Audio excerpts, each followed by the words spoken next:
Tu as fait des courses de 5, de 10 km, des semis, peut-être un marathon, un Ironman, un ultra, plusieurs gros défis. Et aujourd'hui, tu n'as plus vraiment envie de courir. Alors, c'est pas parce que tu es fatigué, ce n'est pas parce que tu manques de discipline, la preuve, tout ce que tu as préparé avant, mais parce que malgré tout ce que tu as accompli, tu ne sais plus très bien pourquoi tu irais courir demain.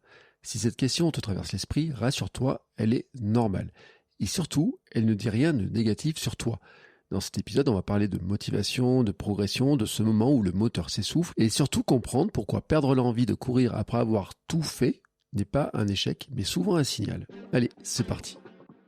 Bonjour mes champions et mes champions, c'est Bertrand, j'espère que vous avez la forme, la patate, l'énergie, que tout va bien pour vous. Bienvenue dans Kilomètre 42, le podcast dans lequel nous parlons de course à pied, de sport, surtout de mouvement, et d'un mode de vie plus sain pour lutter contre la sédentarité, bouger, prendre confiance en nous, bien vieillir et devenir des vieillards galopants. Si vous me découvrez ou découvrez le podcast maintenant, il y a quelques années, j'étais un gros hamster obèse de plus de 105 kg. Après un rééquilibrage alimentaire et la reprise du sport, j'ai perdu 27 kg, je me suis lancé dans le défi de courir un marathon. Je vous ai raconté tout ça dans la première saison du podcast. Maintenant, mon ambition est de devenir champion du monde de mon monde, et de vous aider à en faire de même en vous lançant vos propres défis. Toutes les semaines, je partage mon expérience, des conseils, des rencontres avec des personnes qui nous donnent des idées pour bouger, nous aident à progresser et devenir ces champions et championnes du monde de notre monde. Et si vous souhaitez retrouver tous les épisodes de tous mes podcasts ainsi que des conseils complémentaires ou mes programmes et coaching, rendez-vous sur mon site bertrandsoulier.com. Le lien est dans la description de l'épisode.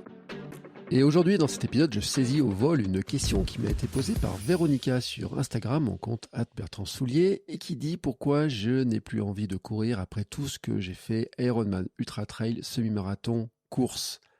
Aïe, aïe, aïe, ça c'est une question qui est fondamentale et en fait je pense que nous la connaissons tous un jour ou l'autre. C'est-à-dire que au départ, quand on commence à courir, on a des premiers objectifs et puis on passe d'objectif en objectif, mais au bout de quelques années, moi par exemple ça fait 10 ans que je cours, et qu'est-ce qui me reste comme objectif? Qu'est-ce qui me fait encore vibrer? Qu'est-ce qui me permet de me motiver certains jours, notamment quand c'est un petit peu compliqué? Et que je me demande bien pourquoi j'irai courir. Oui, je pense qu'on s'est tous posé cette question un jour et je voudrais un petit peu normaliser les choses. Cette question-là est tout à fait normale après une succession de formats, de distances. On a l'impression d'avoir coché toutes les cases.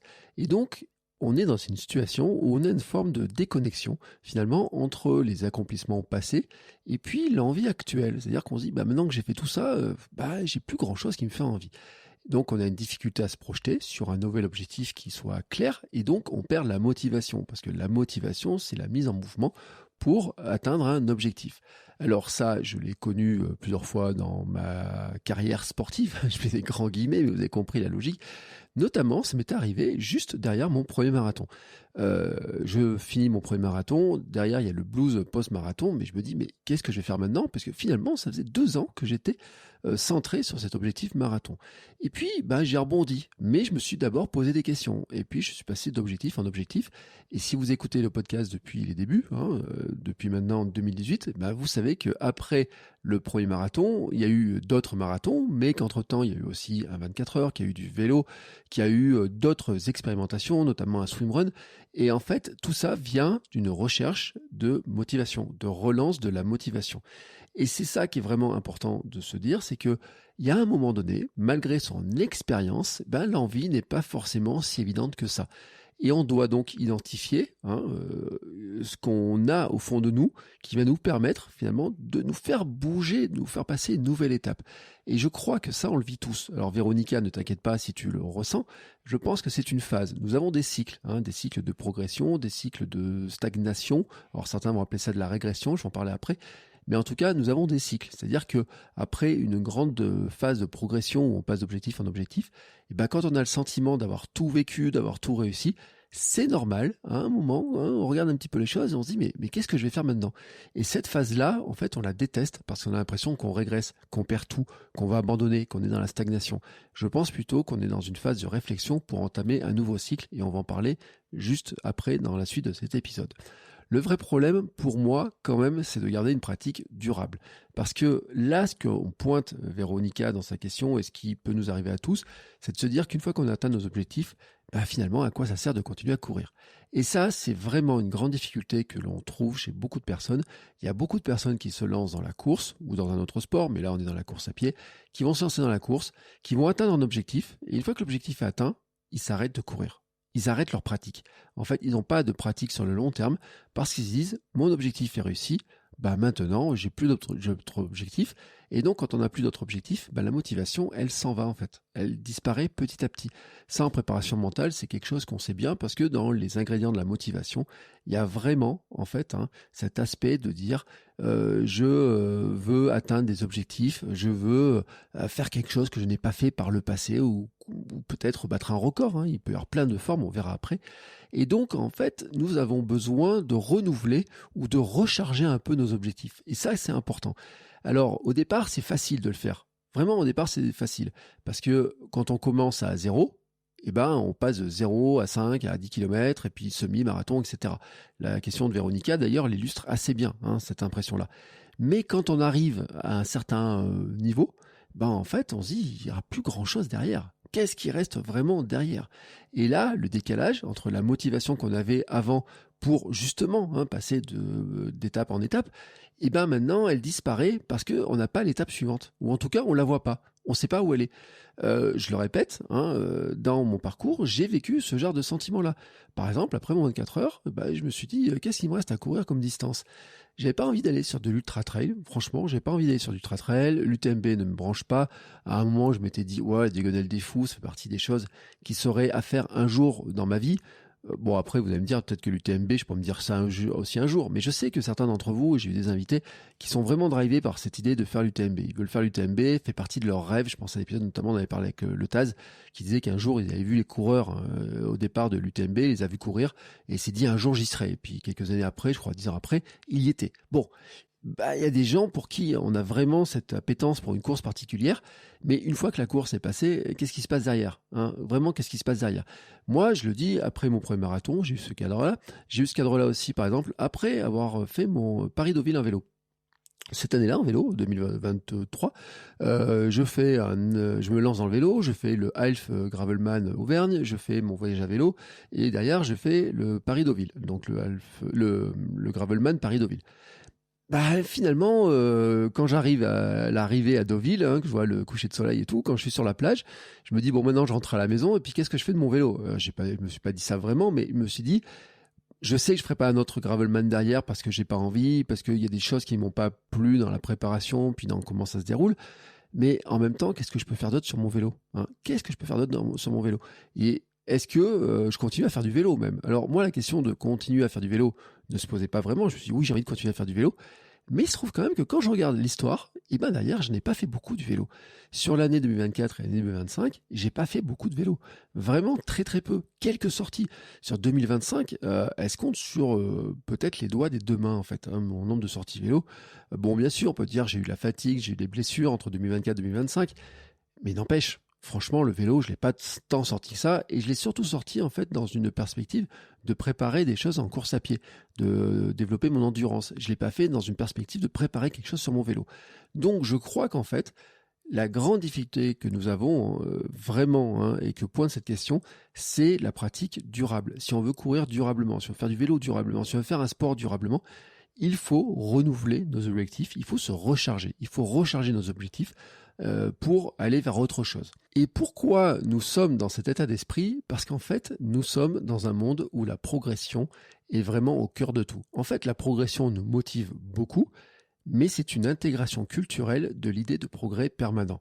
Et ce qui est assez incroyable, c'est que quand on regarde l'histoire de l'humanité, là je suis en train de lire Sapiens, je viens de finir de lire Sapiens, la version BD notamment dans le tome 4, il explique assez bien, c'est que pendant très longtemps, nos ancêtres en fait n'étaient pas dans l'idée de progrès permanent. C'est-à-dire qu'ils pensaient qu'on vivait dans une société qui était plutôt figée, qui ne progressait pas tant que ça.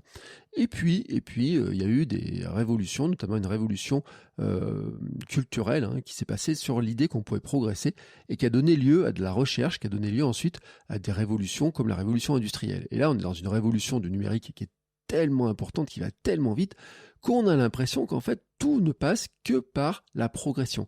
Que si on n'avance pas, on régresse. C'est vraiment le modèle implicite de notre société. Progresser, c'est réussir. Stagner, c'est échouer. On le voit vraiment comme ça. On a l'impression qu'on régresse et qu'on échoue. Et donc là, Véronica, je peux comprendre le désarroi dans lequel tu peux être en te disant, finalement, si maintenant j'ai plus envie de faire quoi que ce soit, si j'ai pas envie de faire d'autres courses, si j'ai pas le sentiment de progresser, il est où mon critère de réussite, hein? C'est quoi ma réussite? Comment je peux atteindre un objectif en fait qui va me satisfaire, qui va me plaire? Et c'est vrai que le sport moderne est vraiment centré autour de records et autour des limites que l'on repousse sans cesse. Ça, c'est une réalité et je dis, c'est ancré en fait dans une vision culturelle du monde que nous allons toujours progresser. Et il y a même des domaines dans lesquels on pensait qu'on ne pourrait jamais progresser, qu'on ne pourrait jamais repousser. Je vous donne un exemple, c'est celui de la mort. En fait, pendant toutes les 99,9% du temps de l'existence de notre humanité, on pensait qu'on devait forcément mourir et qu'on ne pouvait pas y faire grand-chose. Si vous regardez maintenant les travaux sur la longévité, si vous regardez certains discours sur la longévité, notamment chez les Américains dans la Silicon Valley, qui veulent mourir le plus tard possible, qui pensent qu'ils peuvent vivre 200 ans, hein, et j'ai souvent parlé de Brian Johnson, qui a son projet Blueprint là, de ne pas vieillir, ou en tout cas, mais chaque année, en fait, il vit moins vite qu'une année. Donc voilà, on est vraiment dans cette logique-là. Donc il investit beaucoup, il y a beaucoup de choses qui sont faites autour de ça. En fait, ce que nous disent ces recherches-là, c'est que on s'est fait à l'idée qu'on pouvait peut-être repousser la mort, alors que pendant des années, des siècles et des millénaires, la mort était inéluctable. Et elle venait beaucoup plus tôt, la mort. 30% des enfants mouraient avant de devenir majeurs. On pouvait mourir d'une petite cicatrice qui était mal cicatrisée, c'est le cas de le dire, une égratignure mal cicatrisée.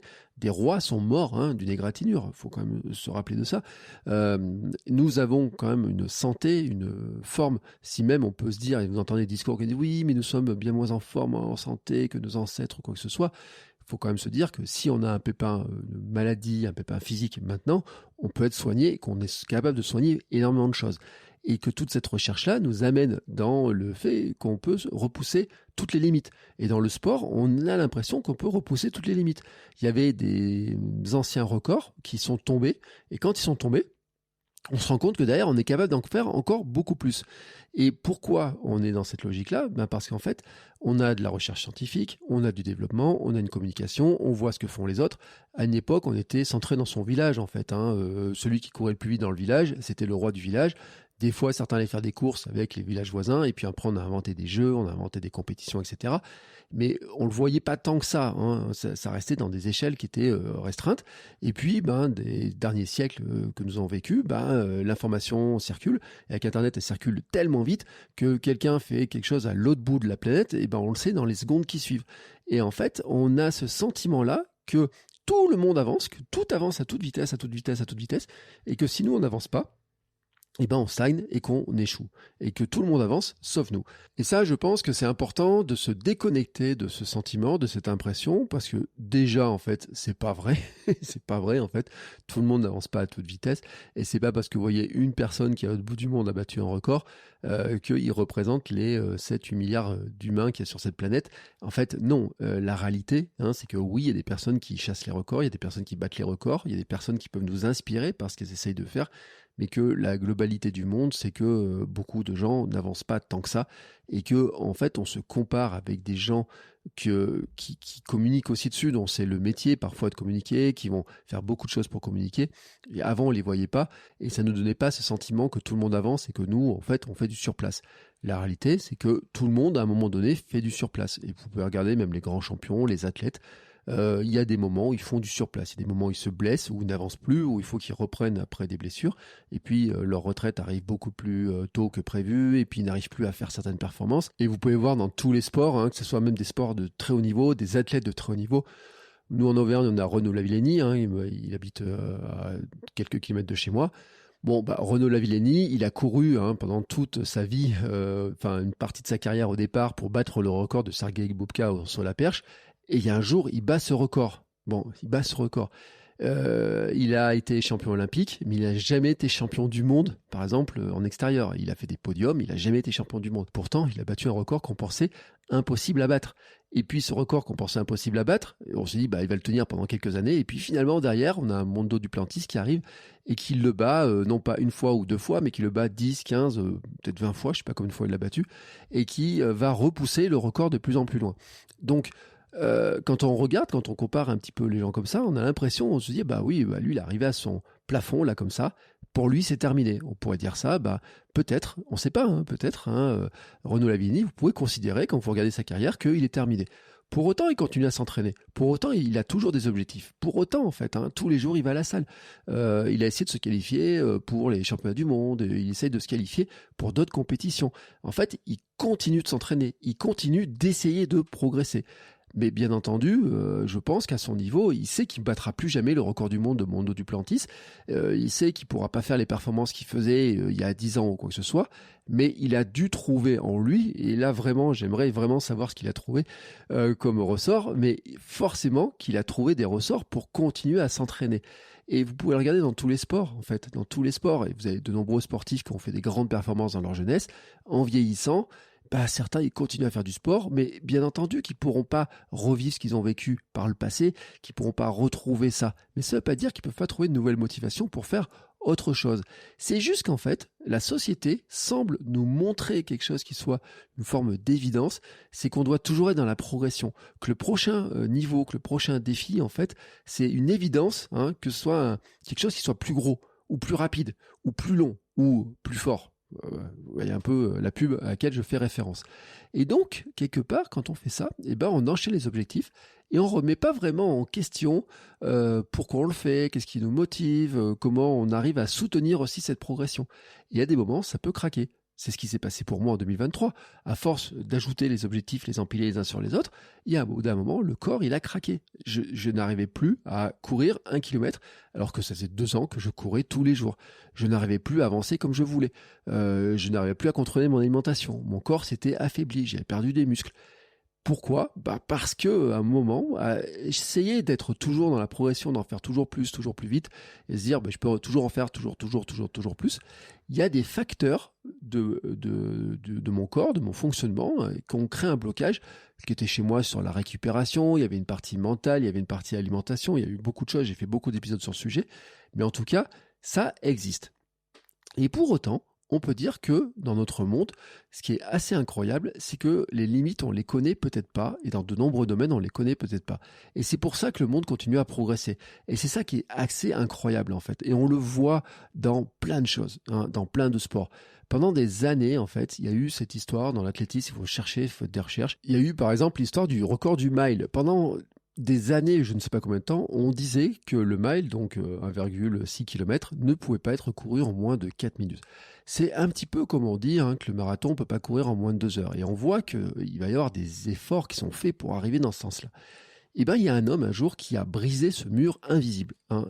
Roger Bannister, il court le mile en moins de 4 minutes. Et ce qui est incroyable, c'est que ce truc était impensable, ce mur qui était incroyable, on dit, on ne pourra jamais le passer. Il se trouve qu'en fait, son record, il a tenu que quelques semaines. C'est-à-dire que quelques semaines après, il y a un autre coureur qui a amélioré à son tour ce record. Pourquoi ? Parce qu'il y en a un qui a montré que c'était possible et que on pouvait continuer à progresser. Et en fait, c'est ça la marche du monde. Et ça, c'est compliqué pour nous à accepter aussi. C'est que vraiment, on a l'impression que les records sont toujours faits pour être améliorés. Et que dans l'histoire, dans tout ce qu'on regarde, il y a toujours des records qui sont toujours améliorés. Et que ce fameux marathon en moins de 2 heures, pour l'instant, on sait que Kipchoge l'a couru dans des conditions qui ne sont pas homologuées, qui sont spécifiques ou quoi que ce soit. Mais on attendait l'athlète qui va courir le marathon en moins de 2 heures. Bon, il y en a un qui est mort dans un accident, on disait que ça pouvait être lui. Il y en a un autre qui va arriver, probablement, et puis on va s'en rapprocher. Et puis ce qui semblait impossible, ce mur, un jour, va finir par tomber. Mais en fait, ce qu'on ne se rend pas compte, c'est que ces records ne sont pas battus toujours par la même personne. C'est-à-dire que c'est une échelle de temps. Kipchoge s'en est rapproché, il a réussi à battre le record dans des conditions particulières. D'autres vont arriver à le battre dans des conditions officielles, qui ne seront même pas peut-être des championnats, mais qui seront organisés spécifiquement pour lui. Et puis d'autres vont y arriver, et puis encore d'autres vont y arriver, et puis ça va s'améliorer. Mais ça va prendre des années, peut-être des décennies. Et en fait, les records sont améliorés globalement par, on va dire, l'humanité, par l'ensemble des coureurs. Alors que nous, finalement, nous-mêmes, quand on regarde nos propres records, nous avons des contraintes physiques personnelles, le vieillissement, la récupération. Nous avons aussi des contraintes de temps, des contraintes d'organisation, des contraintes liées à la vie familiale, à notre vie professionnelle. Donc en fait, nous avons des paliers. Et les paliers, il y en a des totalement naturels, le vieillissement. Il y a aussi la récupération, c'est-à-dire ce qu'on peut mettre en place pour la récupération. Et puis il y a notre mode de vie global. Le fait qu'en fait, ça ne soit pas notre métier, qu'à côté, on ait une famille, qu'on ait un travail, qu'on ait des factures à payer, qu'on ait de l'organisation, qu'on ait plein de choses comme ça. Et donc, on a toujours des arbitrages qui sont nécessaires à faire dans l'entraînement et dans notre vie. il faut placer sur une échelle de valeur qu'est-ce qui est important pour nous. Si vous faisiez une échelle de valeur, des choses vraiment qui sont importantes pour vous, et Véronica, je t'invite à faire ça, qu'est-ce qui est vraiment important pour toi dans ton quotidien, dans ta vie? Qu'est-ce qui t'apporte la richesse? Et quand je parle de richesse, une vie riche, c'est qu'est-ce qui est pour toi une richesse dans ta vie? Et chaque personne a une réponse totalement différente. Il y en a pour certains, ça va être d'aller courir, d'aller battre des records, leurs propres records. Pour d'autres, ça va être du passer du temps avec leurs enfants. Pour d'autres, c'est leur vie professionnelle. Pour d'autres, c'est de jouer au golf. Pour d'autres, c'est d'apprendre des choses. Pour d'autres, c'est de changer de métier. Pour d'autres, c'est de passer une bonne retraite, de voyager. Chacun a une réponse particulière. Et on pourrait faire une échelle en fait de ce qui est important pour nous. Quelles sont en fait nos valeurs intrinsèques, hein, ce qui est vraiment prioritaire pour nous. Et à partir de là, en fait, de regarder, Véronica, peut-être tu peux regarder où se situe le sport dans cette échelle-là. Et tous, je vous invite à le faire, de regarder où ça se place en fait. Hein, quel est le niveau? Est-ce que c'est tout en haut? Vraiment tout en haut? Est-ce que c'est au deuxième niveau, au troisième niveau ou un petit peu plus bas? Et de regarder aussi, finalement, pour vous, ces valeurs-là, c'est important. Hein, dire, moi, pour moi, le sport est important, je place tout en haut. C'est vraiment important pour moi de le faire. Et de regarder dans votre quotidien, finalement, les arbitrages que vous faites, peut-être inconsciemment, des fois d'ailleurs, hein, parce que vous êtes un petit peu à gérer le quotidien comme vous pouvez, vous dire, finalement, pour moi, c'est très important de faire du sport. Je le mets par exemple en niveau 2. Et puis quand je regarde mon quotidien, il est relégué en niveau 5 ou 6. Et là, on peut avoir une sorte de malaise qui va se créer, hein, parce qu'on a un décalage entre ce qu'on espère, ce qu'on aimerait pouvoir faire, et ce qui est vraiment important pour nous, et puis ce que la réalité nous amène à faire. Et ça, c'est vrai. Ça, c'est le cas. Ça vient en fait des arbitrages que l'on fait au quotidien pour essayer de tout équilibrer. Et ça, en fait, ça a vraiment un impact qui est très important sur notre mental, sur de la motivation, sur notre capacité à nous entraîner, sur la capacité à se mettre dans des objectifs. Hein. Il y a des objectifs. On se dit, j'aimerais bien le faire, mais objectivement, là, je peux pas le faire. J'ai vu l'autre jour un message d'une personne qui m'a envoyé un message qui m'a dit, moi, je faisais de l'ultra-endurance en vélo, mais entre la pression professionnelle et la pression d'entraînement, il y a un moment donné, je peux pas le faire. C'est pas possible. Je peux pas continuer à faire ces distances-là à vélo. Donc, je suis parti sur un autre sport.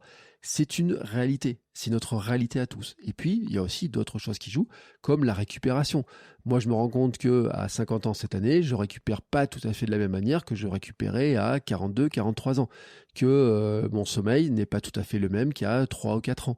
Que mes connaissances aussi sur mon corps ont évolué, que ça me permet des fois d'ajuster et de progresser sur certains aspects, mais que même en progressant sur certains aspects, j'ai l'impression quand même que je suis limité par l'évolution du corps, par des raideurs, par je dois faire plus d'efforts peut-être pour maintenir un peu de plus de muscles, etc. Enfin, tout ça, en fait, ça fait partie de notre évolution.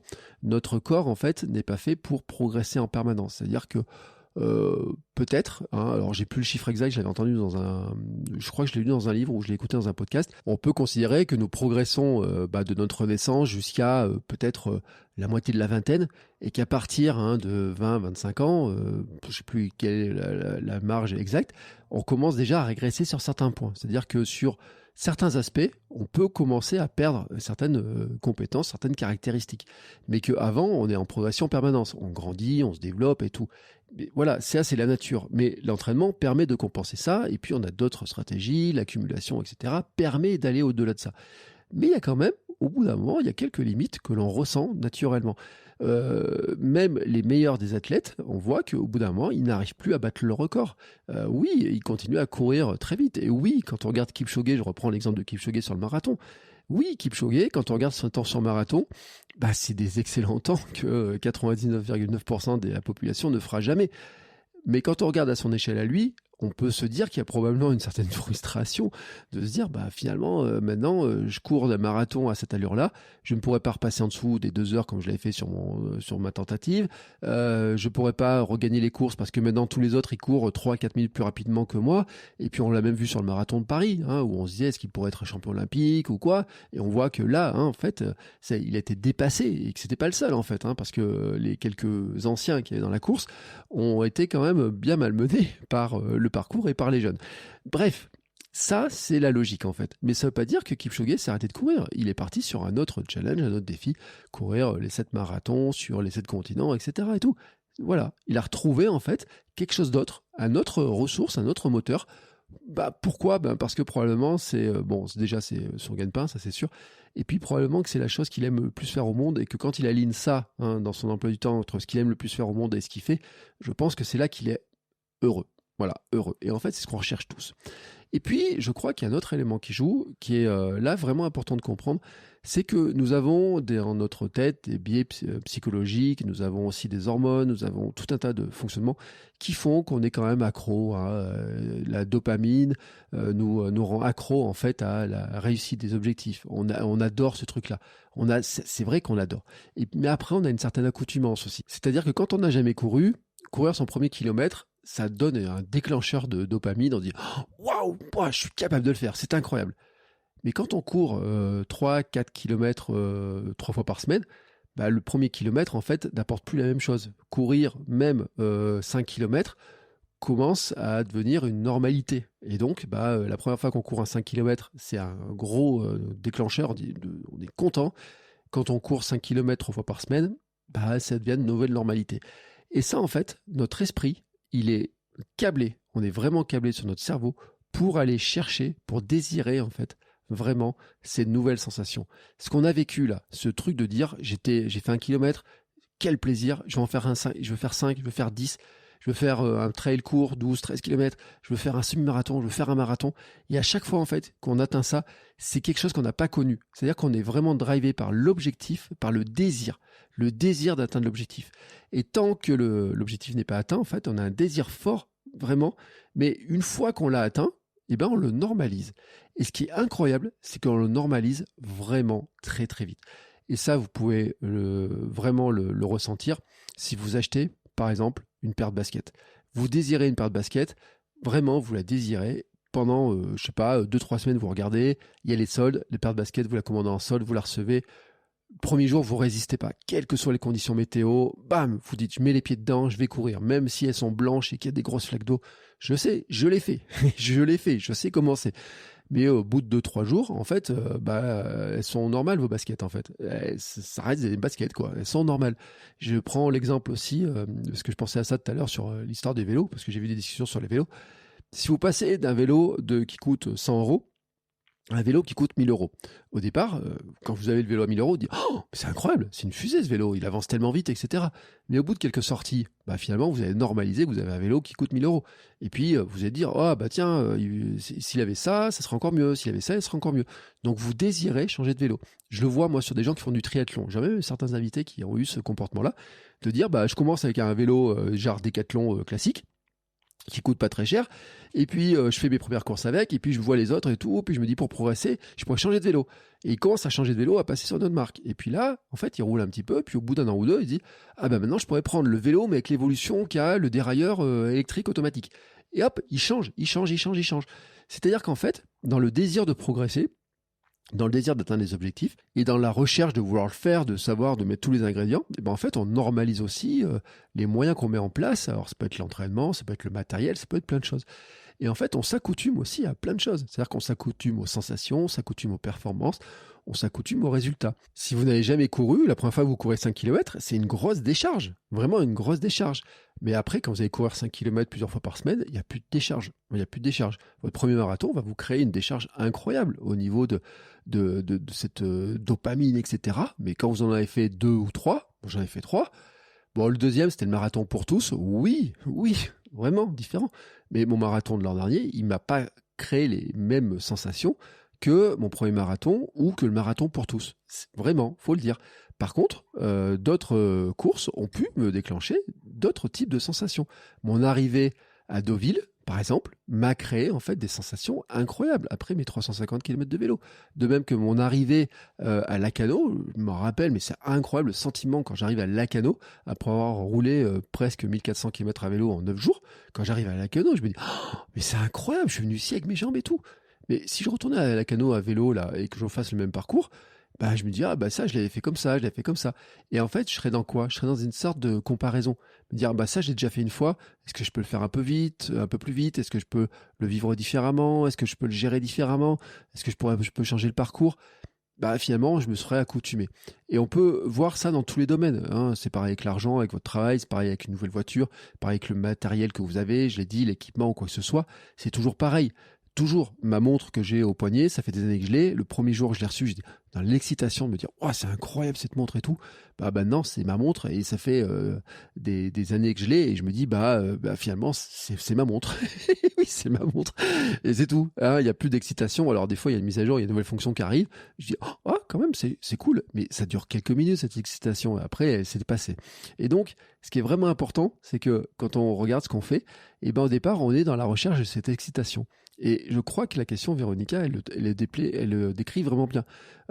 J'ai fait Ironman, Ultra Trail, semi-marathon, course. On peut imaginer en fait l'échelle de progression, de passer comme ça. Et à chaque fois, en fait, on a des nouvelles réussites. Pam, pam, pam. Et en fait, on arrive petit à petit à un stade où ça va devenir plus compliqué de les obtenir parce qu'en fait, on n'a plus la nouveauté. C'est-à-dire que quand on a fait, et je répète, quand elle dit Ironman, Ultra Trail, quand on a fait ça, il reste quoi derrière en fait ? Qu'est-ce qui reste derrière ? Et ça, c'est vraiment important de se poser la question parce que, en fait, la fuite en avant sportive que l'on connaît, elle a probablement une fin. Elle a vraiment une fin. C'est-à-dire qu'au départ, quand on commence, on se dit, je pars à zéro, mon premier objectif, c'est courir 1 kilomètre. Quand on a réussi à courir 1 kilomètre, on se dit, je vais en faire 2. Et puis, je vais en faire 4. Puis, je vais en faire 5. Puis, je vais courir 1 heure. Et puis ensuite, on commence à se dire, je pourrais faire une course. Et puis ensuite, on va se dire, je pourrais faire des courses plus longues. Et en fait, on est dans une fuite en avant sportive. Toujours, hop, plus long, plus long, plus long, plus long. Mais à un moment donné, le plus long, il s'arrête. Il s'arrête. Alors, qu'est-ce qu'on fait ? Alors, des fois, avant d'aller dans le plus long, on dit, je vais essayer de faire du plus rapide. Mais je le dis, dans la progression, on est encore dans cette logique-là, en fait, de dire, j'arrive à aller plus vite, plus vite, plus vite, plus vite. Mais au bout d'un moment, j'arrive plus à aller plus vite. Alors, si on n'arrive pas à aller plus loin, et si on n'arrive pas à aller plus vite, qu'est-ce qu'on peut faire ? On peut essayer d'accumuler, c'est-à-dire d'en faire plus. J'ai eu, dans des épisodes de podcast, une personne, par exemple, qui voulait courir 100 marathons. Mais je me dis, une fois qu'il a fait le 100e marathon, qu'est-ce qui reste ? Qu'est-ce qu'il restera à Philippe après son 100e marathon ? Toutes ces années, il s'est vraiment mis dans l'objectif d'accumuler des courses et d'accumuler les courses de manière à faire 100 marathons. Mais quand on a fait 100 marathons et qu'on a visé cet objectif-là, est-ce qu'on peut continuer à accumuler ? Alors oui, je sais, je vous garantis que quand on regarde un petit peu l'histoire de la course et tout, quand on regarde des personnes en France ont couru 200, 300, 400, 500 marathons ou plus, oui, ça existe. Il y en a qui courent aussi 1 marathon par jour depuis des années pour faire le tour du monde, etc. Ce sont des choses qui existent. Mais on peut en fait se dire qu'au bout d'un moment, cette accumulation ne nous amuse plus beaucoup. C'est-à-dire qu'on peut accumuler des courses, on peut accumuler des médailles, on peut accumuler des dossards. Mais au bout d'un moment, cette accumulation n'est peut-être pas tant un challenge que ça. Prenons par exemple les grands marathons. Vous avez les fameux marathons, vous pouvez faire le marathon de Berlin, vous pouvez aller faire New York, Chicago. Donc chacun, et puis quand vous en avez fait 6, vous avez une médaille. Alors maintenant, il rajoute un 7e, et puis il dit on va mettre un 8e et un 9e. Et donc au départ, vous pouvez dire je vais faire un major. Hop, premier major. Donc vous en avez fait un marathon. Vous dire super, tac. Qu'est-ce que je fais maintenant comme objectif ? Je pourrais faire un 2e major. Puis quand vous en avez fait 2, vous dites tiens, en économisant un peu, je pourrais faire Tokyo. Je vais en faire 3. Et puis vous dites petit à petit, je pourrais arriver à faire tous les majors et avoir la fameuse médaille.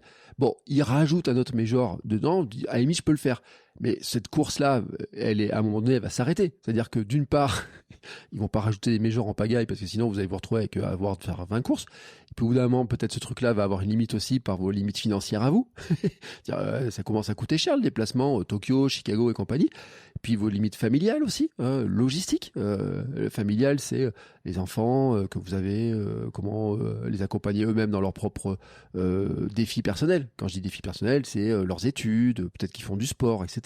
La logistique pour y aller, pour vous déplacer dans certains lieux, tout ce que ça coûte, puis vous organiser, vous entraîner, puis le temps qui passe en fait. C'est-à-dire que la fuite en avant sportive, elle a une limite. Alors après, on pourrait dire, mais on peut toujours inventer des trucs. C'est vrai qu'on peut toujours inventer des trucs. Hermano, il a traversé la France en courant. Oui, il l'a fait.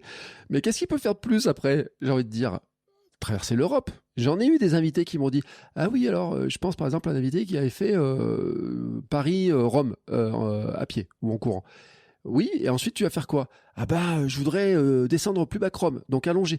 Et puis après, je pourrais faire l'Europe. Oui, donc on est dans une course en avant. Toujours une course en avant, une course en avant, une course en avant. Bon, j'espère pour lui qu'il a pu le faire. Mais je pense qu'à bout d'un moment, en fait, ça s'arrête. Qu'on peut pas on peut pas. C'est-à-dire que si par exemple, moi, après mon 24 heures, je cours, l'histoire, c'est que je commence à 0. J'arrive à courir 100 mètres, puis 200, puis 500 mètres, puis 1 kilomètre, puis j'arrive à faire des courses, j'arrive à faire un marathon, et puis j'arrive à faire un 24 heures. Qu'est-ce qui me reste au-dessus de 24 heures? J'ai fait 137. Je peux me dire, je peux faire un 24 heures plus rapidement, faire plus de kilomètres, donc essayer d'augmenter. Donc là, je dis, on est dans le plus rapide, la course plus rapide. Je pourrais essayer de faire plusieurs 24 heures, accumuler les 24 heures. Je pourrais aussi me dire, tiens, plutôt que de faire du 24 heures, je vais encore allonger la distance. Alors, qu'est-ce qui me reste au-dessus des 137? Je pourrais faire, par exemple, 48 heures. Pourquoi pas? Par exemple, Véronica qui a dit qu'elle a fait un Ironman, il faut savoir que, par exemple, dans le 24 heures, il y avait un gars avec qui on avait discuté, qui lui faisait des compétitions du type 2, 3 ou 4 Ironman d'affilée. Il y a un champion du DK Ironman, c'est-à-dire 10 Ironman d'affilée. En fait, c'est des choses qui existent. C'est possible, en fait. Mais bon, est-ce qu'on a envie? Est-ce qu'on peut le faire? Comment ça s'organise, etc. Est-ce que c'est vraiment notre envie? Et puis, à un moment donné, est-ce que ça rentre tout simplement dans nos heures? Donc, la question que je m'étais posée après 24 heures, qu'est-ce que je peux faire? Il restait de lui dire, si je dois courir, si j'ai envie, et si je dois courir pour continuer à progresser toujours plus longtemps, ça serait quoi? Aller faire l'UTMB à 100 miles, donc 160 km. Et une fois qu'on a fait ça, qu'est-ce qui reste? Alors après, il y en a certains qui vont dire, oui, mais il y a la petite route de Léon. Et puis ensuite, il y a la Swiss Peak. Oui, mais en fait, ça a une limite. Ça a une limite. Sur le 24 heures, je me rappelle, j'avais discuté avec un monsieur qui m'a dit, ouais, mais le 24 heures, alors il courait pieds nus, puis il m'a dit, ouais, ça c'est tranquille et tout. J'ai dit pourquoi? Il me dit, j'ai fait des trucs très longs, mais vraiment très très longs. Et effectivement, il avait fait des trucs du type Swiss Peak, etc. Mais il dit, au bout d'un moment, je suis arrivé au bout. C'est-à-dire qu'au bout d'un moment, 360 km dans la montagne, c'est un truc ça le motivait plus. C'est-à-dire que même la fuite en avant sportive, en fait, elle a sa limite. Elle a une limite il y a un moment donné, ça ne nourrit plus. C'est-à-dire que ça devient trop par rapport à ce qu'on est capable de vivre, d'encaisser, de supporter, de s'entraîner, de financer, d'avoir un équilibre avec sa famille, avec ses enfants, etc. et tout. J'en connais qui sont allés dans le toujours plus et qui ont des fois tout perdu, et certains ont même failli perdre la vie. Donc c'est quelque chose en fait qui existe. Et c'est normal aussi, Véronica, que tu te poses cette question, et je trouve ça extrêmement sain en fait de se dire à un moment donné, le toujours plus ne fonctionne pas. Et donc la vraie question qui se pose, c'est comment je fais pour aller vers le niveau d'après? Mais quel serait le niveau d'après? Quand on se dit, je peux pas aller forcément plus vite, en tout cas ça me motive pas, je peux pas forcément en faire plus en distance, et j'ai pas forcément envie de les accumuler, ou j'ai pas les moyens de les accumuler. Qu'est-ce qui reste? Là, on a l'impression qu'en fait, on est en échec.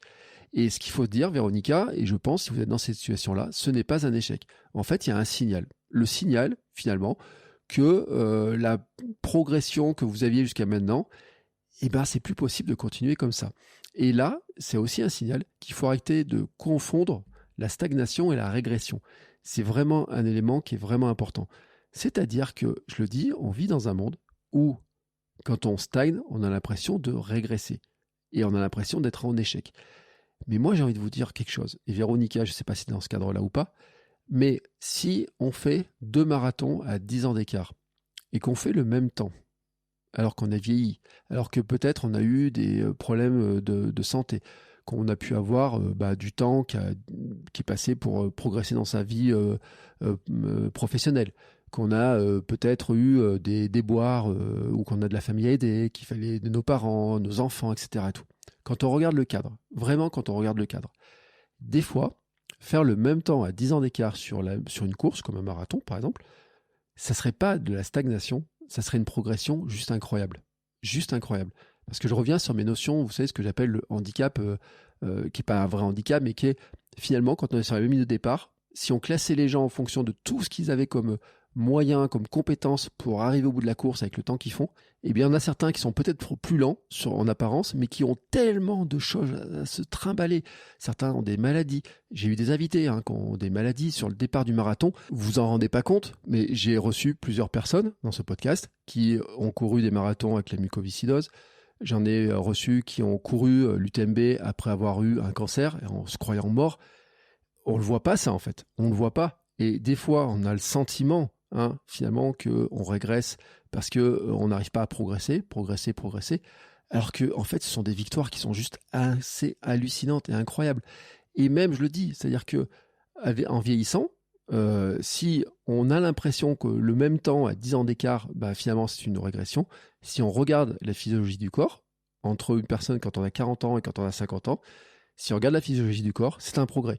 Quand vous êtes une femme avec la ménopause, par exemple, ou préménopause, ménopause, etc., je ne sais pas si c'était ton cas, Véronica, mais franchement, on peut dire qu'on n'est pas dans les mêmes conditions. On se fait un truc à 40 ans, on fait un truc à 50 ans ou à 60 ans.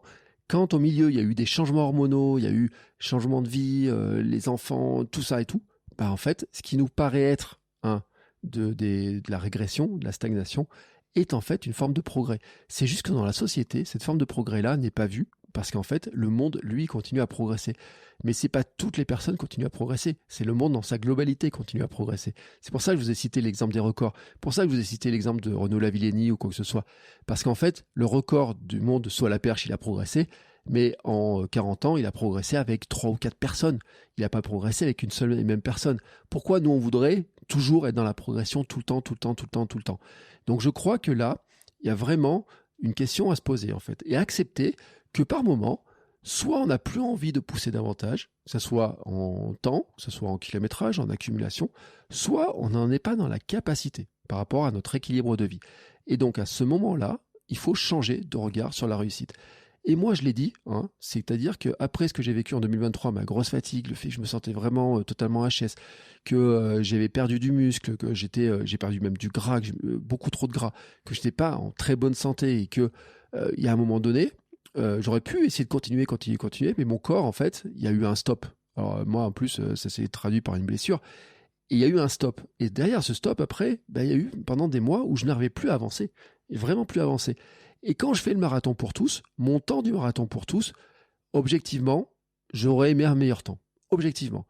Mais par rapport à un an avant et toute l'année que j'avais vécue, je me dis, mais franchement, qu'est-ce que c'est incroyable que je sois là et que je sois capable de courir le marathon et j'arrive à terminer le marathon dans les temps, avec le sourire d'aller chercher la médaille, sur une course que je rêvais de courir, que j'avais eu le sentiment que je n'arriverais pas à courir, que j'avais même perdu la motivation, que j'étais pas entraîné, que j'étais blessé ou quoi que ce soit, et qu'en quelques semaines, j'ai réussi à mettre quelques ingrédients pour arriver à le faire.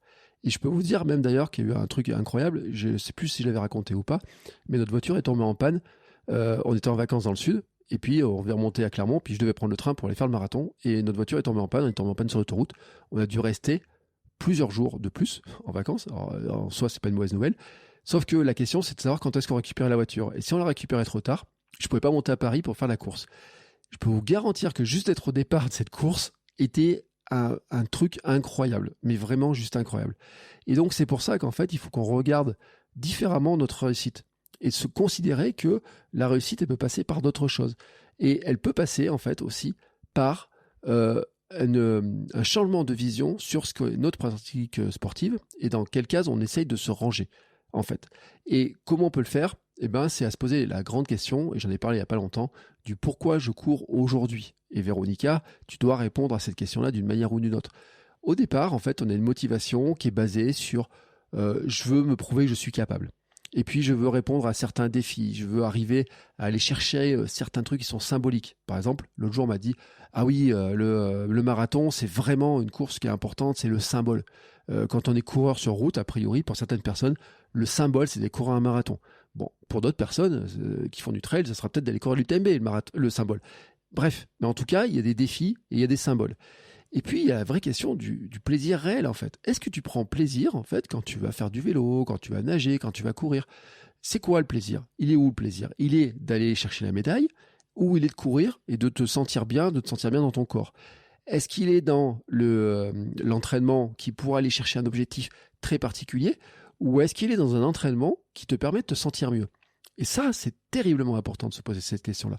Parce que quand on a les réponses à cette question-là, en fait, on replace le sport dans l'équilibre de vie. Peut-être, pendant des années, tu as eu besoin, Véronica, et nous sommes tous dans ce cadre-là, à un moment donné, pendant des années, on a peut-être besoin d'aller se prouver qu'on est capable de faire certaines choses. Oui, je suis capable de courir. Oui, je suis capable de courir 5 km. Oui, je suis capable de courir 10. Oui, de faire un semi. Oui, je suis capable de faire un marathon. Oui, j'en suis capable. Mais il y a un moment donné, peut-être que ça, en fait, on n'en a plus besoin, parce qu'une fois qu'on s'est prouvé qu'on était capable de le faire, s'est prouvé qu'on était capable d'en courir 2 ou 3, qu'on est capable aussi de se dire, finalement, je suis capable de courir un peu plus vite, de continuer à progresser par la vitesse ou quoi que ce soit, ça ne nous suffit plus. mais que par contre, la pratique sportive, elle nous comble, elle nous suffit en fait. Et c'est pourquoi il faut répondre à cette grande question du pourquoi, et oui, je ne sais pas trop comment le dire autrement, et puis faire une différence entre ce qui nous a motivés par le passé et ce qui va nous motiver actuellement, ce qui va pouvoir nous motiver dans le futur. Et c'est pour ça que je dis qu'il faut recharger la motivation. C'est comme si on avait un jukebox et qu'on essayait en fait de mettre une autre pièce de monnaie dans le jukebox pour se dire bah maintenant en fait là j'ai joué ce disque-là, alors c'est une image un peu ancienne hein, mais les gamins si vos enfants écoutent le podcast dans la voiture ils disent c'est quoi un jukebox, c'est quoi c'est une sorte de disque, mais prenez l'image du jukebox, vous dites j'ai joué ce disque-là, ah tiens j'ai d'autres pièces, dans quoi je la mets, quel disque je vais mettre dedans là, c'est quel disque que je vais mettre. Et c'est pour ça qu'en fait, au lieu de tout arrêter, il faut se demander quel disque on va mettre. Et peut-être que ce disque, c'est un changement de sport. Peut-être, c'est un changement de sport. Alors après, chacun après à son niveau. Moi, par exemple, quand j'ai eu envie de faire du vélo, donc je voyais Steven Le Yarrick, je voyais des gens à vélo, ils avaient l'air de passer des super moments, ça avait l'air d'être assez incroyable. Et puis, ça me permettait aussi d'aller chercher une relance après avoir... finalement, dans ma pratique, je me suis dit, j'ai couru marathon, c'est fait, j'ai fait des petits trails, j'ai fait mon 24 heures et tout. Qu'est-ce que je peux faire maintenant? Qu'est-ce que je peux faire? Et je me suis dit, une manière de relancer ma motivation, finalement, c'est d'aller dans le vélo. Et vraiment, c'était une relance temporaire de motivation. Je dis bien temporaire parce que une fois que j'ai atteint mes objectifs à vélo, je m'étais fixé, je me suis accoutumé à avoir fait ça. Et donc, à la fin de l'année, il me restait d'autres objectifs à trouver, et ainsi de suite. Et donc, on peut trouver à recharger, à remettre des pièces dans ce jukebox, mais en se disant qu'elles seront jamais ad vitam aeternam. C'est toujours temporaire. En fait, un disque, on a une durée d'écoute. La chanson, elle fait 4 minutes, 5 minutes. Peut-être qu'il y a des chansons qui font 10 minutes. Il y a même des titres, des artistes qui ont fait des chansons qui font 20 minutes, 30 minutes, 50 minutes, voire plus. Pourquoi pas? C'est pas du tout impossible. Et en fait, des fois, on va mettre une pièce dans un jukebox et peut-être que la pièce, elle va nous permettre de dire pendant les 6-7 mois qui viennent, je vais aller sur un nouveau format que je connais pas, parce qu'il y a des nouveaux formats qui ont été inventés. Peut-être, par exemple, faire du swimrun. Pourquoi pas? Et puis même dans le swimrun, il y a eu des formats, par exemple, quand j'ai fait la Iota, finalement, la Iota, ça ressemble au swimrun, mais c'est pas tout à fait un swimrun, c'est pas le même parcours. Quelqu'un qui fait du triathlon peut trouver intéressant, par exemple, de faire un format comme la Iota, où il n'y a pas le vélo, mais il y a la course et la natation, l'alternance. Et il aura une partie de ce qui l'intéresse, peut-être, et il va trouver que c'est peut-être super cool. Et peut-être qu'au bout de 2-3 ans, il en aura marre et qu'il partira sur autre chose. Véronica, je ne sais pas sur quoi tu peux partir, parce que ça, c'est à toi, en fait, de le découvrir, de le chercher, de te questionner. Et puis, là, ça relance quelque chose d'autre qui est vraiment important, c'est que ça nous amène à réapprendre de nouvelles choses et à explorer de nouvelles choses. Et ça aussi, ça nous nourrit, c'est-à-dire que ça nourrit notre motivation. Je pense que dans la logique de progression, nous sommes tous drivés par apprendre de nouvelles choses. Vraiment apprendre de nouvelles choses. Quand nous sommes dans l'apprentissage de nouvelles choses, et si vous écoutez des podcasts, c'est aussi pour apprendre de nouvelles choses, c'est aussi pour progresser, nous sommes dans une forme de progression, vraiment. Et ça, c'est vraiment important parce que ça apporte une motivation, la motivation de se dire, tiens, je pourrais me lancer un nouvel objectif qui me permettrait d'apprendre un nouveau sport, de faire les choses différemment. Ça peut être, certains, ils vont se dire, moi, je vais faire de la musculation. Et puis certains, dans la musculation, vont se dire, moi, je voudrais faire autre chose. Je pensais l'autre jour au format Aerox, par exemple. Je me disais, le format Aerox, il est top pour des personnes qui, peut-être adoraient courir, et puis qu'au bout d'un moment, on avait peut-être un peu marre de courir, ils sont mis à faire un peu de renforcement musculaire, ils sont peut-être allés faire du crossfit, et puis ils se sont rendus compte que les compétitions de crossfit, c'était peut-être pas trop leur truc, qu'ils aimaient bien courir, et puis d'un coup, il y a l'Aerox, où on a l'impression que c'est un peu un mix, où il y a pas mal de courses, et puis il y a des exercices qui sont pas aussi pointus que le crossfit, mais qui permettent quand même de s'entraîner sur le plan musculaire, et ça fait un mix.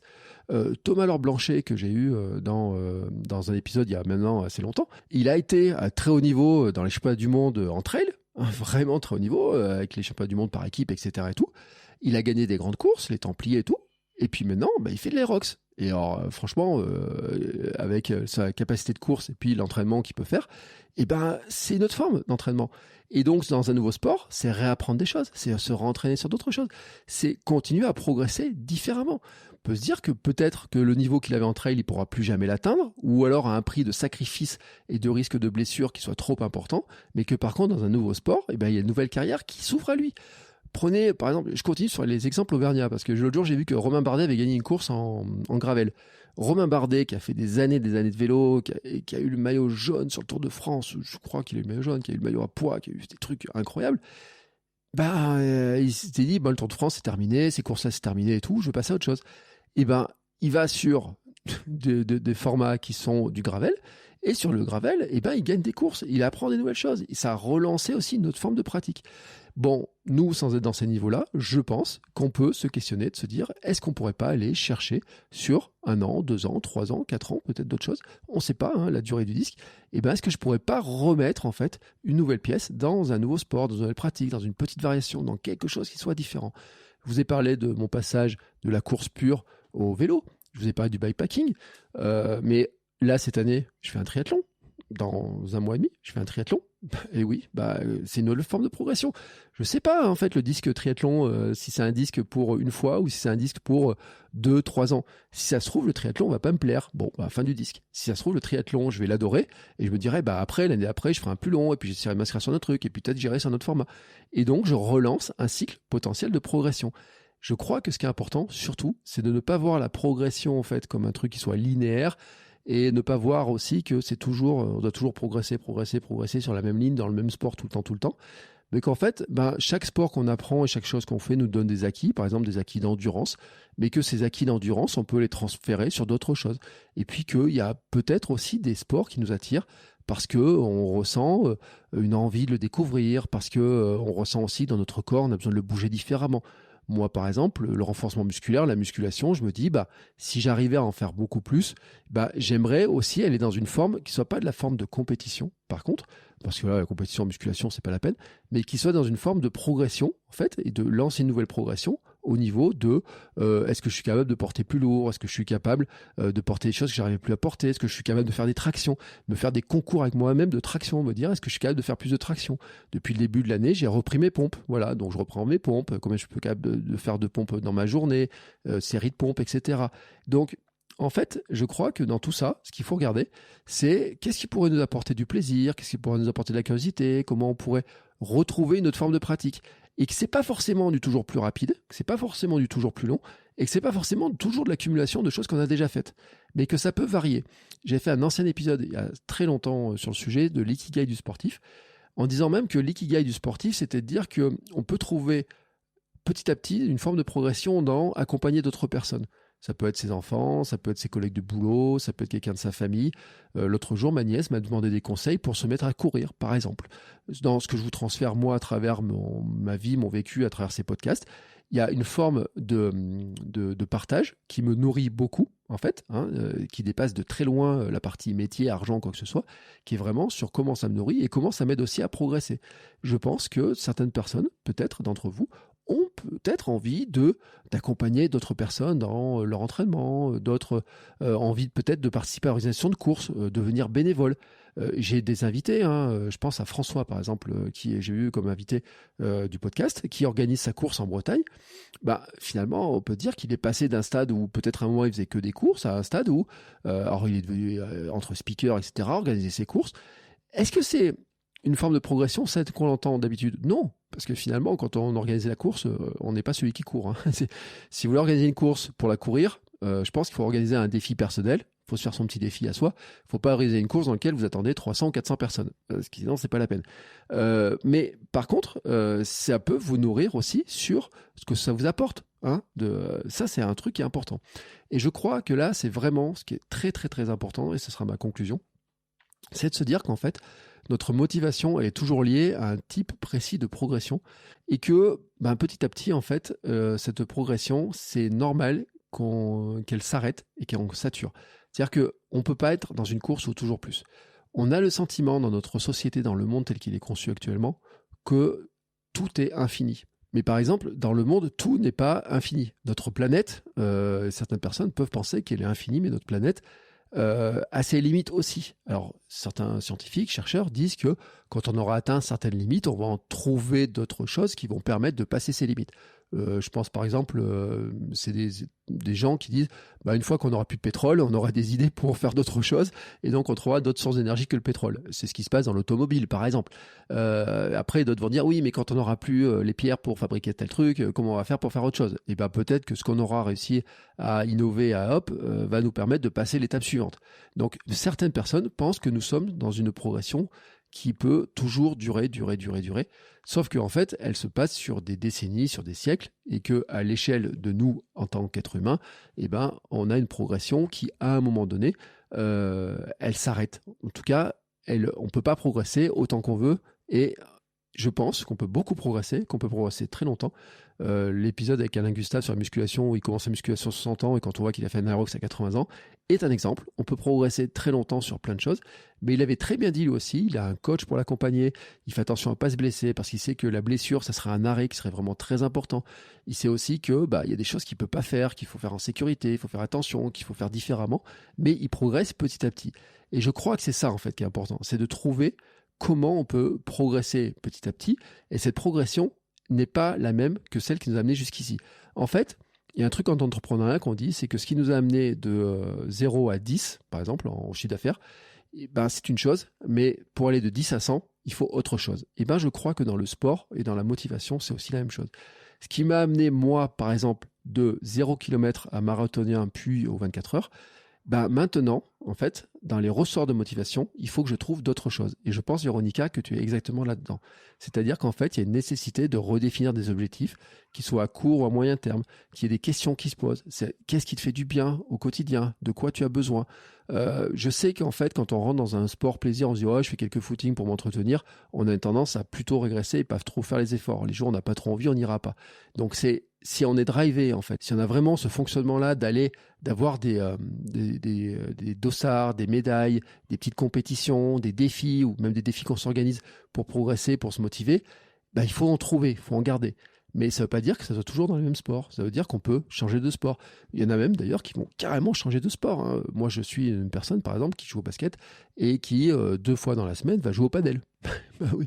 Et qui trouve beaucoup de plaisir à jouer au padel. Et qui, peut-être, quand elle aura fini sa carrière de basketteuse, va faire du padel derrière. Je n'en sais rien. Et d'ailleurs, j'ai vu une volleyeuse aussi dans le même cas. Donc, pourquoi pas, en fait? Ce que je veux dire dans ce cadre-là, c'est que il faut arrêter de réfléchir dans des cycles où on fait du toujours plus vite, toujours plus fort, toujours par l'accumulation, et qu'on peut changer dans un cycle où on va faire d'autres choses. Après tout, dans notre vie professionnelle, je ne sais pas vous, moi j'ai eu je ne sais pas combien de métiers. Oui, nos parents, nos grands-parents ont eu probablement le même métier tout le temps. Moi je connais même dans ma famille des gens qui sont rentrés à 18 ans dans une entreprise et en sont partis à la retraite. Mais ça, avouez qu'à notre époque, maintenant, c'est un petit peu fini et que dans tous les cas, ils ont quand même changé de métier.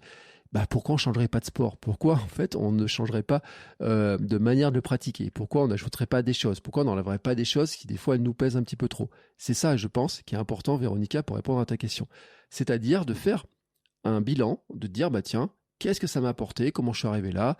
Quelle est la place du sport que ça joue dans mon quotidien, dans ma vie? Qu'est-ce que ça m'apporte? Et qu'est-ce que j'ai envie que ça continue à m'apporter? Ça, c'est une question qui est essentielle. À partir de là, en fait, c'est de se dire que maintenant, peut-être que dans la course, peut-être que dans l'endurance, tout simplement, peut-être que tu n'as pas d'autres choses qui te motivent beaucoup. Mais peut-être que tu as des points de passage qui peuvent te motiver. Il y a une grande question qui se pose cette année, 2026, c'est une année de points de passage. Point de passage, c'est les 10 ans de mon premier trail. Là, ça arrive dans un mois. Et puis, ça sera mes 50 ans. Point de passage. Projet 50. Oui, 2 points de passage. Ils sont importants. Ça sera aussi premier triathlon officiel. Mais je me dis, 2027, bon, c'est trop tôt. Il reste 11 mois pour réfléchir à 2027 quand même. Mais c'est vrai que quand on y regarde bien, cette année 2026, en fait, j'avais des objectifs qui étaient assez naturels, qui étaient faits par, en fait, ces points de passage, ces anniversaires et tout, et puis que j'ai rajouté, moi, le triathlon dedans. Qu'est-ce que je peux mettre en 2027? Si je réfléchis comme ça, je peux me dire, finalement, est-ce que tout ce qui me faisait rêver quand j'ai commencé à courir, à vouloir courir un peu plus, est-ce que finalement, je ne l'ai pas déjà atteint?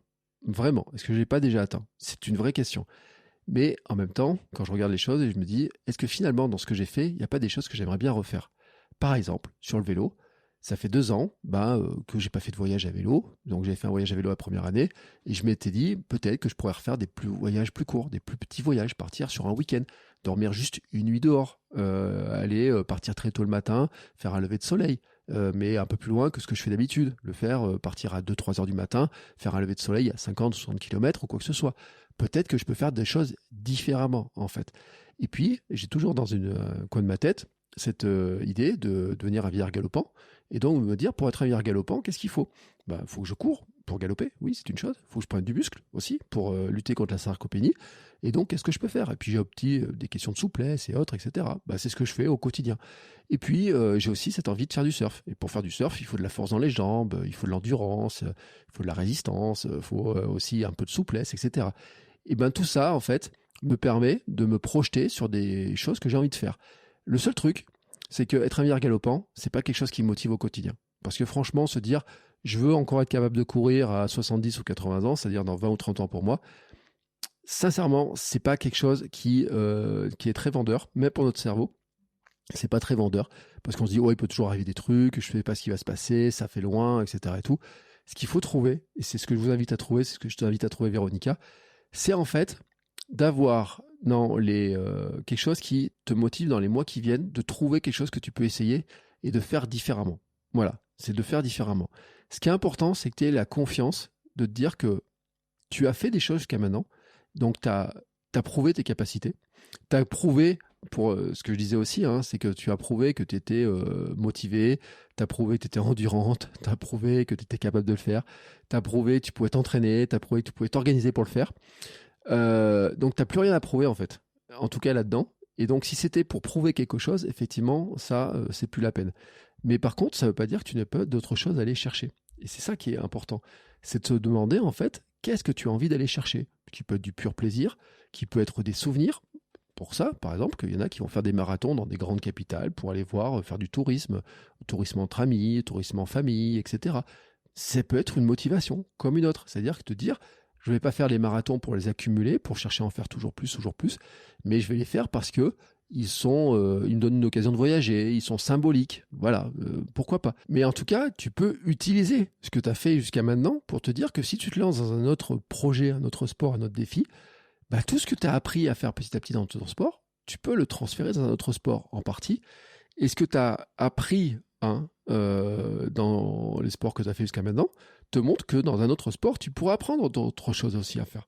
Et c'est ça qui est intéressant. Et c'est pour ça que je vous invite, les uns les autres, en fait, à ne pas voir votre situation comme un truc figé, ne pas vous mettre dans une case. Vous n'êtes pas des coureurs, vous n'êtes pas des non-coureurs, vous n'êtes pas des je fais du vélo, je fais du triathlon, quoi que ce soit.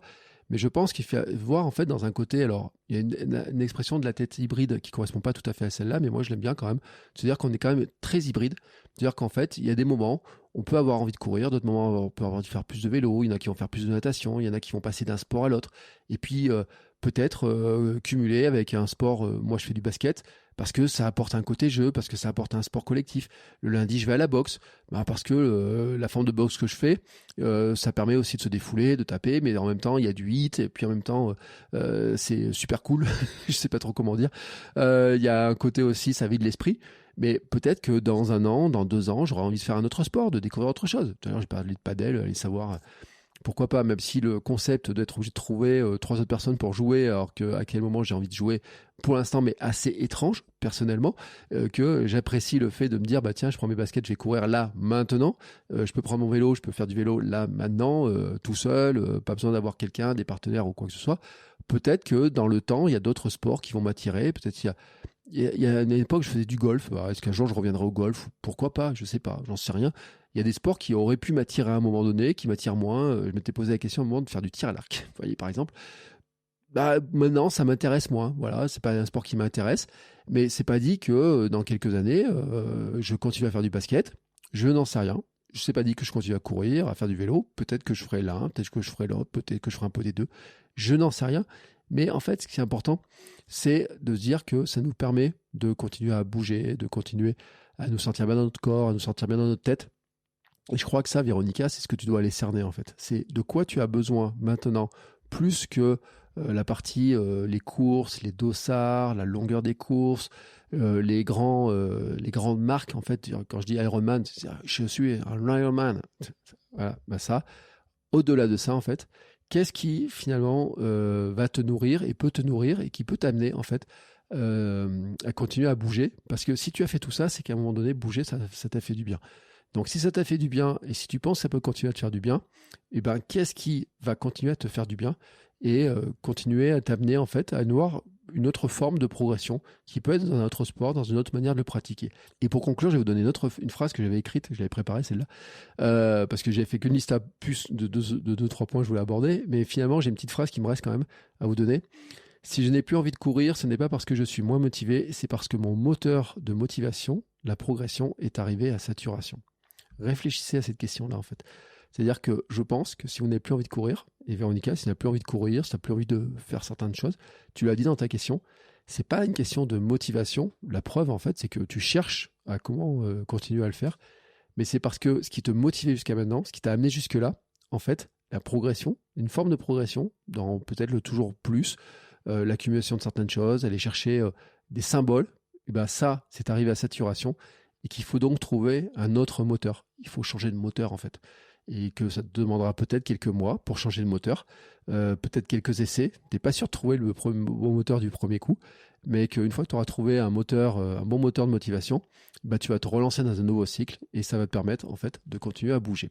J'espère en tout cas que cet épisode vous aura donné les clés, parce que je crois que c'est une question qui se pose quasiment à tout le monde et je l'ai eu aussi en coaching, en préparation mentale. Donc si vous voulez en discuter avec moi directement, bah, envoyez-moi un petit message, on peut en discuter parce que ça fait partie des choses qu'on travaille en préparation mentale, ces choses-là, pour se demander justement qu'est-ce qui nous motive, pourquoi ça ne nous motive pas et tout.